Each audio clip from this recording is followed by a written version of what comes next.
ధాన్యం కొనుగోలు విషయంలో అధికార ప్రతిపక్ష పార్టీల మధ్య మాటల యుద్ధం కొనసాగుతుంది. అయితే ధాన్యం కొనుగోలుని వేగవంతం చేయట్లేదు, రైతులంతా కూడా ఇబ్బందులు పడుతున్నారని కూడా కొంతమంది ప్రతిపక్ష నేతలు ఆరోపిస్తున్నారు. అయితే నల్గొండ జిల్లాలోనే అత్యధికంగా ధాన్యం కొనుగోలు ఉంటుంది కాబట్టి నల్గొండ జిల్లాలో ధాన్యం కొనుగోలు ఏ విధంగా ఉంటుందో ఆ జిల్లా కలెక్టర్ని అడిగి తెలుసుకుందాం. మేడం, నల్గొండ జిల్లాలో అత్యధిక ప్రొక్యూర్మెంట్ కూడా కొనసాగుతుందని చెప్పవచ్చు. ఎలా ఉంది మేడం ధాన్యం కొనుగోలు విషయం?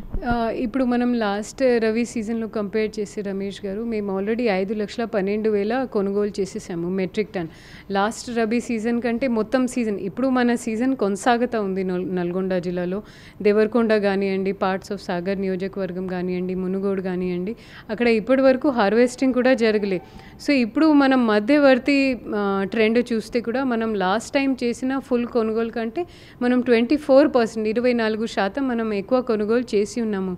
దీంట్లో మనం గమనించాల్సిన విషయం ఏంటంటే, మన రాష్ట్ర ప్రభుత్వం ఫస్ట్ టైం అంటే గత కొన్ని సంవత్సరాల్లో 2 క్రాపింగ్ సీజన్కి మనకి ఎన్ఎస్పి ద్వారా కానివ్వండి, ఇతర ఓటీస్ డీటీస్ కానివ్వండి, మేము చాలా సక్రమంగా దాన్ని మేనేజ్ చేస్తూ ఈసారి రైతులకి ఎక్కడ కూడా ఒక గుంట కూడా పంట ఎండిపోకుండా నీళ్లు విడుదల చేశాము. సో అదే క్రమంలో మనకి ఈసారి రైతులు కూడా చాలా సంతోషపడి ఎక్కువ పండించారు. అండ్ ప్రతి ఒక్క గింజ కొనే బాధ్యత రాష్ట్ర ప్రభుత్వంది, జిల్లా పరిపాలనది. కానీ కొద్దిగా దేవరకొండ కానీ నల్గొండ కానీ కొన్ని చోట్ల మొత్తం కూడా ధాన్యం దిగుమతి అవుతలేదని లారీలు కూడా ఇందులో అంటే ఇది ఒక చక్రం లాగా ఉంటుంది, ఒక సైకిల్ లాగా ఉంటుంది. ఇప్పుడు నేను ఒక రైతు అంటే ఇప్పుడు మన రాబీ సీజన్లో మనం ముఖ్యంగా ఇష్యూ ఏంటంటే రమేష్ గారు, మనకి తేమ కాకుండా తాగుతూ ఇష్యూ వస్తుంది. సో రైతులు ఏం చేస్తారు, వాళ్ళు అంతా తీసుకొని మేము ఈ డ్రైయర్స్లో పట్టము, జస్ట్ మేము ఇలానే మాది ఎక్కిపించండి. అప్పుడు మిల్లర్స్ ఏం చేస్తారు, వాళ్ళు ఆ నాణ్యత చూసి దీంట్లో ఇవి ఉన్నాయి, అంతా చెత్త చెదారం ఉంది, కొంతవరకు కటింగ్ అయినా చేస్తారు, లేదా దిగుమతి అయినా వాళ్ళు లేట్ చేస్తారు. అది నేను ఒక రైతులు అనుకోండి, నా ఆలస్యం వల్ల అక్కడ లేట్ అయింది, మళ్ళీ వచ్చే రైతులకి అది సేమ్ లారీ రావడానికి కొంచెం జాప్యం అవుతుంది. సో ఇది ఒక చక్రం లాగా ఉంది. అది కూడా మనకి స్టార్టింగ్లో కొన్ని టీథింగ్ ప్రాబ్లమ్స్ ఉండే, ఇప్పుడు అంతా సక్రమంగా జరుగుతుంది. మేము ఇప్పుడు ప్రతి ఒక్క ఎంఆర్ఓ దగ్గర కూడా కొన్ని లిక్విడ్ క్యాష్ ఇచ్చేసాము. వాళ్ళు కూడా లోకల్గా వెహికల్స్ని ఏర్పాటు చేస్తున్నారు. మనకి పోలీస్ తరఫున కానివ్వండి, రవాణా శాఖ కానివ్వండి, వాళ్ళు కూడా ఫుల్ సపోర్ట్ ఇస్తున్నారు. మనం ఆల్మోస్ట్ ఆన్ అన్ యావరేజ్ మేము హైయెస్ట్ 676 లారీస్ కూడా ఒకరోజు నడిపాము. ప్రతి ఒక్క సెంటర్, చిన్న సెంటర్ కానివ్వండి. నిన్న మేము దిండి వెళ్ళడం జరిగింది. అక్కడ చెరుకుపల్లి అనేది సెంటర్, చాలా చిన్న సెంటర్, జస్ట్ రోడ్కి అనుకోని. అక్కడ కూడా 3 లారీలు ఎప్పుడూ ఉన్నాయి. దీంతోపాటు ఎక్కడైతే ట్యాగ్ ఉన్న rice mill less than 1 kilometre 2 kilometre ఉందో అక్కడ మేము లోకల్ రైతుల్ని ట్రాక్టర్స్ కూడా వాడమని చెప్తున్నాము. వాళ్ళు ట్రాక్టర్స్ వాడినా ట్రాలీస్ వాడినా యాజ్ లాంగ్ యాజ్ వాళ్ళు ట్రక్ షీట్స్ మెయింటైన్ చేస్తున్నారు, మాకు పెద్ద ఏమీ అభ్యంతరం లేదు. ఎందుకంటే పేమెంట్ సమయంలో కాంట్రాక్టర్కి కానివ్వండి, మా లోకల్ ఎంఆర్ఓ ఎవరైతే తన పెట్టుబడి పెడుతున్నారో వాళ్ళకి ఇబ్బంది రాకుండా ఉండాలి. గత కొన్ని నెలల నుంచి చూసినట్టయితే వరుస కార్యక్రమాలు ధాన్యం కొనుగోలు విషయం అయితే కూడా భూభారతి అవగాహన సదస్సులు నిర్వహిస్తున్నారు. ఇందిరమ్మ ఇళ్ళ ఎంపిక, మరోవైపు రాజీవ్ యువ వికాస్ పథకం, వరుస కార్యక్రమాలు కూడా కొనసాగుతున్నాయి కదా. ఇలా అంటే పరిపాలన అధికారి ఇందిరమ్మ ఇళ్ళ ఎంపికపై కూడా చాలా వరకు ఇందిరమ్మ ఇల్లు కూడా మనం ఆల్మోస్ట్ సర్వే కూడా ఫైనల్గా చేసి ఉన్నాము. దీంట్లో ఫస్ట్ విడతలో మనకి 6 కాన్స్టిట్యుయెన్సీస్ ఉన్నాయి. 6 కాన్స్టిట్యుయెన్సీలో ప్రతి ఒక్క కాన్స్టిట్యుయెన్సీకి ఒక కోట 3,500 కేటాయించడం జరిగింది. ఒక పార్ట్ కాన్స్టిట్యుయెన్సీ శాలిగౌరవరం కూడా ఉంది, అది సూర్యాపేట కలెక్టర్ గారి పరిధిలో వస్తుంది. దీంట్లో మాకు ఉన్న సిద్ధాంతం, మాకు ఉన్న దిశానిర్దేశాలు అంటే బహుపేద వాళ్ళకి మేము ప్రాధాన్యత ఇవ్వాలి. ఇప్పుడు ఉదాహరణగా మీరు ఉన్నారు, నేనున్నాను, మనకి ఉన్న ఇల్లు అంటే మన ఊరికి వచ్చేసి ఒకటే ఇల్లు. ఇప్పుడు మీరు గుడిశిలలో ఉంటున్నారు, నేను కూడా గుడిశిలలోనే ఉన్నాను, బట్ మీ దగ్గర ఒక 4 వీలర్ వెహికల్ ఉంది. సో ఈ ఫస్ట్ విడతలో మీకు ప్రాధాన్యత రాదు, నేను ఎంపిక అవుతాను. సో ఇది జస్ట్ ఒక ఉదాహరణగా చెప్తున్నాను. ఒక్కొక్క ఊర్లో అతిపెద్ద కుటుంబానికి మేము ఫస్ట్ ఆదుకోవడానికి వాళ్ళకి శాంక్షన్ చేస్తున్నాము. ఆ క్రమంలో ఆల్మోస్ట్ ఒక 97 ఇంటి యజమానికి, అసాములకి ఆల్మోస్ట్ 1,00,000 పేమెంట్ కూడా ఇవ్వడం జరిగింది.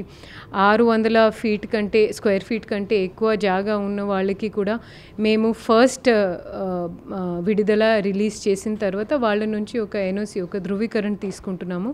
That for the next instalment వాళ్ళు 400 SF 500 SFTకి పరిమితి అయి ఉంటారని. దీంతోపాటు ఏదైతే మా ఫైనల్ లిస్ట్ ఉంటుందో అది కూడా ఆల్మోస్ట్ 17,000 వరకు అవుట్ ఆఫ్ 21,000 17,000 ఆల్రెడీ గౌరవ్ ఇన్ఛార్జ్ మంత్రివర్యులు దాని ఆమోదం కూడా ఇచ్చారు. ఈ రోజు రేపటి కల్లా మేము దాని ప్రొసీడింగ్స్ కూడా ఇస్తా ఉన్నాము. రాజీవ్ యువ వికాసం సంబంధించిన మన జిల్లాలో 33 మండలాలు 8 మున్సిపాలిటీస్లో దాదాపు 77,000 దరఖాస్తు మాకు వచ్చినాయి. రాజీవ్ యువ వికాసం అంటే ఒక సమీకృత మోడల్. మన బీసీ కులాలకు సంబంధించిన కావచ్చు, ఎస్టీ కావచ్చు, వెనుకబడిన తెగాలు కావచ్చు, అంతా కలిపి ఒకటే పోర్టల్ ద్వారా ఇప్పుడు మేము ఫస్ట్ ఫిజికల్గా దరఖాస్తు తీసుకోవడం జరిగింది. దాని విచారణ కూడా ఎంపీడీఓస్, మున్సిపల్ కమిషనర్స్ వారి స్థాయిలో, ఫీల్డ్ స్థాయిలో చేసి ఉన్నారు. ఇప్పుడు 15th వరకు 13 to 15th వరకు మేము బ్యాంకర్స్ ద్వారా దాన్ని విచారణ జరుపుకుంటున్నాము. బ్యాంకర్స్ ఏం చేస్తారు, అది సిబిల్ స్కోర్ కాదు, క్రెడిట్ రేటింగ్స్ కాదు. ఎందుకంటే రాజీవ్ యువ వికాసం వచ్చేసి పేదవాళ్ళని ఆదుకోవడానికి. It has nothing to do with fancy credit cards అలాంటివి కాదు. జస్ట్ వాళ్ళు ఏం చేస్తారంటే ఆధార్, పాన్ ఇవి అన్ని లింక్ అయి ఉన్నాయా లేవా. ఎందుకంటే ఆల్మోస్ట్ 80% మన భారతదేశం పౌరులు వాళ్ళు ఆధార్ని పాన్తో లింక్ చేసి ఉన్నారు. బట్ కొన్ని కేసెస్లో అలా ఉండకపోవచ్చు. జస్ట్ ఇవి అన్ని బేసిక్ చెక్స్ చేసుకోవడానికి ఏదైతే మనకి ఆర్బీఐ నుంచి మ్యాండేటెడ్ ఉందో, మన రాష్ట్ర ప్రభుత్వం దీన్ని కొత్తగా ఏమీ నియామకాలు ప్రవేశపెట్టలే. These are all standard RBI guidelines. దీన్ని విచారణ చేసుకుంటూ మళ్ళీ 15th నుంచి 25th district committee led by the district collector వాళ్ళు దీనికి స్క్రూటినీ చేపించి 25th నుంచి 30th వరకు అంతా అప్లికేషన్స్ని ఆన్లైన్ చేస్తూ గౌరవ మంత్రివర్యులు, ఇన్ఛార్జ్ మంత్రివర్యులు ఆమోదంతో 2nd June రాష్ట్ర అవతరణ దినోత్సవాల రోజు దాన్ని విడుదల చేయడం. ఇవన్నీ ఎలా సెట్ అవుతున్నాయి మేడం టైం? ఎందుకంటే మీరు వరుసగా వచ్చిన దగ్గర నుంచి కూడా చూస్తున్నాం, ఓవైపు భూభారతి, అదేవిధంగా ధాన్యం కొనుగోలు, ఇందిరమ్మ ఇల్లు ఎంపిక, రాజీవ్ యువ వికాసం, వరుసగా టైం లేనటువంటి పరిస్థితి. సో ఇంగ్లీష్లో ఒక సామెత ఉంది రమేష్ గారు, smooth sea never made a good sailor. అంటే మీకు ఛాలెంజెస్ లేకపోతే మీరు మంచి అధికారి కావు అనేది నేను this something I believe. But at the same time నేను చాలా నేర్చుకున్నాను. అండ్ ప్లస్ నిజంగా ప్రజాకి మేలు జరిగే కార్యక్రమాలు ఇవి అన్నీ. సో చాలా వ్యక్తిగతంగా యాజ్ అ ఆఫీసర్గా కూడా చాలా సంతోషపడతా ఉన్నాము. మా టీం కూడా మాకు ఫుల్ సపోర్ట్ ఇస్తూ ఉంది. ప్రజలు కూడా ఇలాంటివి సంక్షేమ కార్యక్రమాన్ని చూసి వాళ్ళు కూడా చాలా సంతోషపడుతున్నారు. మేము ఫీల్డ్కి ఎక్కడ వెళ్ళినా మాకు మంచి ఫీడ్బ్యాక్ ఉంది.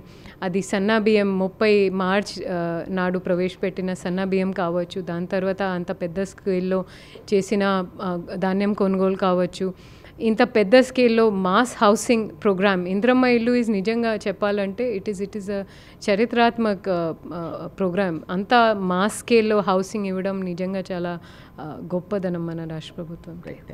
చూడొచ్చు, వరుస కార్యక్రమాలు చూస్తున్నాం. మొత్తం కూడా రాష్ట్ర వ్యాప్తంగా అన్ని జిల్లాలకు సంబంధించి కానీ మొత్తం ఒకవైపు ధాన్యం కొనుగోలు విషయం కానీ, మరోవైపు ఇందిరమ్మ ఇళ్ల ఎంపిక విషయం కానీ, రాజీవ్ యువ వికాస్ కానీ, వరుస భూభారతి అవగాహన సదస్సులు ఉన్నప్పటికీ కూడా ఎప్పటికప్పుడు కూడా సక్సెస్ఫుల్గా కంప్లీట్ చేస్తూ కూడా ప్రజల్లోకి వెళ్తున్నట్లు కూడా జిల్లా కలెక్టర్ ఇలా త్రిపాఠి చెప్తున్నారు. రవితో రమేష్, బిగ్ టీవీ, నల్గొండ.